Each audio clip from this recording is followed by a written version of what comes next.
So last night I saw the movie Don't Worry Darling, and this movie is very interesting, to say the least. And I really appreciate the director, Olivia Wilde, for taking the more symbolic and thematic approach, purposely leaving a lot of questions unanswered that I really want to break down. Like Alice's hallucinations, the red plane crashing scene, the head saran wrapping scene, the whole simulation, Frank walking in on Jack and Alice during that sexual moment, those visions of the black and white dancers, and the ending with Frank being stabbed by his wife at the end of the movie. After watching this in the theater, it seemed like a lot of people were confused, so I hope my research and thoughts are satisfying enough, and I hope you enjoy. So to break this movie down, we're going to use 3 themes. 1, suburban perfection, where we'll discuss the main message of the movie, the book that this movie is based on, the opening scene, and Alice's perfect neighborhood. 2, progress versus chaos, where we'll discuss the wives' dance rehearsals, Frank's chaos speech, Margaret's backstory, the red plane crashing, Alice's hallucinations, and the saran wrap scene. And 3, feminist uprising, where we'll discuss the Frank walk-in sex scene, Alice and Jack's real life, the simulation, the visions of the black and white dancers, Bunny's backstory, and the ending with Frank's stabbing and Alice's escape, and much more. And if you like this video, please leave a thumbs up and a comment, it helps so much. And if you want to see more of these, please make sure to subscribe as well.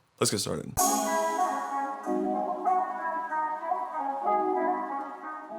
Theme number 1, suburban perfection. In order for me to clarify which themes and subject matter this movie is trying to capture, I have to talk about the book that this movie is inspired by. Don't Worry Darling is inspired by the 1972 classic novel titled The Stepford Wives. You may recognize that the book has been directly adapted into a film twice, once in 1975 and one more time recently in 2004. And the story structure in this book is almost identical to the story structure in Don't Worry Darling. In this novel, a woman named Joanna moves into a beautiful new suburban community, and she finds out that all the women are being turned into android housewives. And these robotic women are the most obedient, submissive, and agreeable suburban wives Joanna has ever met, and are literally controlled by their husbands. So at first, everything seems like paradise, but soon enough, it's Joanna's mission to break out of this prison disguised as a suburban utopia. Don't Worry Darling is like a modern update of The Stepford Wives, with a few slight alterations to the details of the story. However, this book and this movie cover the exact same major themes: patriarchal oppression, fear of female liberation, and the idealization of the perfect suburban home and family. In the very first scene, we are introduced to a 1960s style community with old-fashioned patriarchal values. Even on a micro symbolic level, in the very first shot, we see the women competing in order to entertain the men at the party. Of course, everything is light and in good spirits, but even in the midst of all this playfulness, one of the women is told to shut up and stop overreacting when she asks one of the men to use an ashtray over her floor. And the next morning, we see these traditional gender roles continue to be embraced as all the women wave to their husbands as they all leave for work. Everyone's lives are stereotypically perfect and beautiful. Yet there's this uniformity and sameness to everything that you can't help but feel is creepy and uncanny. And this mysterious feeling in the air hints at the darker undergoings of this community that are soon to be revealed.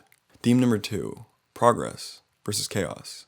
When Alice and the housewives are all together for dance class and rehearsal, we're introduced to the core values within this community. When teaching the women, Shelley highlights how true beauty and grace comes from symmetry, control, and order. And of course, the fundamentals of Shelley's dance lessons parallels the philosophy of the entire community. This philosophy is expanded upon when we hear Frank speak at the welcoming party. During Frank's speech, he emphasizes the value of safety, uniformity, order, and tradition. But specifically, Frank makes a point that completely contradicts itself and reveals a flaw in his system. He says the enemy of progress is chaos. On the surface, this statement seems to be believable because chaos seems like it would disrupt any system or pathway towards progress. However, when you think about it, chaos often leads towards progress. It's the injection of little moments of chaos that lead to new discoveries, drive innovation, and even, in this movie's case, spark revolution. Progress requires change, and you can't have change without a little bit of chaos. Frank is a symbol of oppressive male power and control. He believes that any change to gender roles would neutralize the progress of creating the ultimate community. The irony in his philosophy is that there will never be progress. Everything will always remain old-fashioned, traditional, and suppressive. When Margaret suddenly interrupts Frank, we realize that she is the only one aware of this grim reality. And when she speaks up about this, she's immediately silenced, dismissed, and labeled unstable. This moment is of course part of the commentary on labeling a woman as crazy or hysterical when she is vocal about the oppression in her environment. Margaret traveled with her son out of the permitted boundaries of the community, and it's implied that she came in contact with headquarters and learned about the exit of this world. It seems Margaret was caught in the act before she could fully escape, and her son was taken away from her as punishment. Alice empathizes with Margaret's curiosity and suffering, unlike the other women. And this moment of empathy begins her path of detachment from the rest of the community and sparks her own curiosity in what's beyond the safe zone. Alice remembers the red plane that Margaret's son used to play with, so her memory of the red plane creates this dreamlike vision of a red plane crashing. And the plane crashing directly over the headquarters exit is like her subconscious guiding her towards the escape. And these dreams and hallucinations from Alice always seem to symbolize her state of mind and her drive to escape the community. Many of the hallucinations are claustrophobic, congested, and painfully restrictive, which reflects the suppressive and oppressive nature of the community. Margaret is often seen in these hallucinations because Alice knows that they are experiencing the same paranoia and new awareness. Therefore, symbolically, we often see the two of them trying to break out of these confined predicaments. And just like Margaret, when Alice is vocal about her concerns, she's silenced, dismissed, and labeled mentally unwell. But Alice continues to challenge her neighbors, and most of all, Frank. And this is where the ultimate moment of chaos is created and leads to actual progress in theme number 3,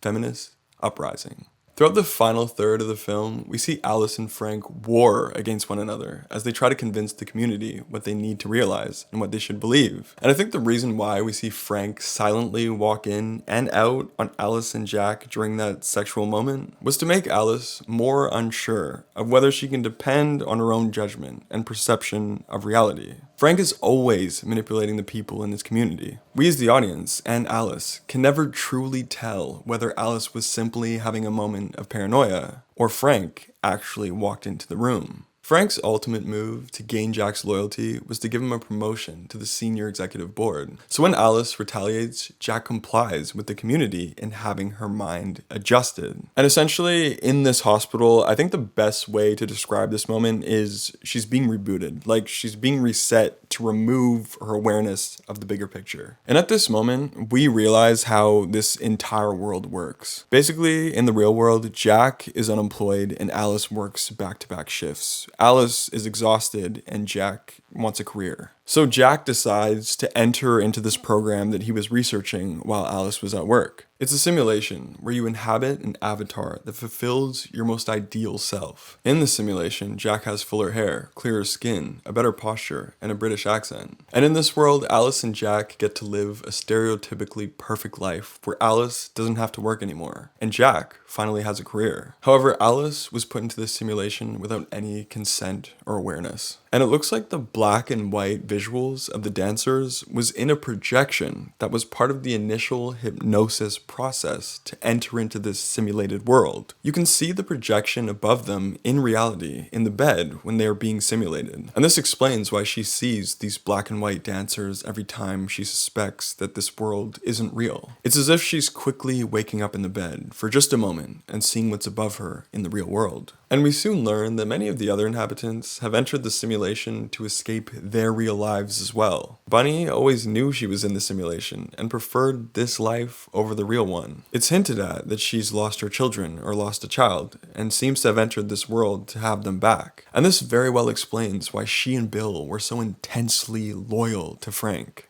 And Frank seems to be the one running this entire simulation because we hear his voice when Jack is at his apartment on his computer. So overall, while Frank is a symbol of male fear and oppression, Alice is a symbol of feminine change, revolution, and progress. Alice still manages to regain awareness even after her reboot at the hospital, and her attempt to escape seems to inspire change in some of the women around her. Bunny recognizes that Alice is accepting the reality that she should have accepted, so she helps Alice to escape the simulation. And when Frank least expects it, his wife Shelley stabs him and says something similar to, "It's my turn now," symbolizing a feminine takeover and leadership. She's realized that she's been a passenger during this long-standing manipulative form of control. I imagine she'll either shut down the simulation or turn it into something more ethical, where maybe people can visit temporarily and the gender roles won't be so rigid. And when Alice escapes, we hear Frank's voiceover saying something along the lines of, "Once you accept this reality,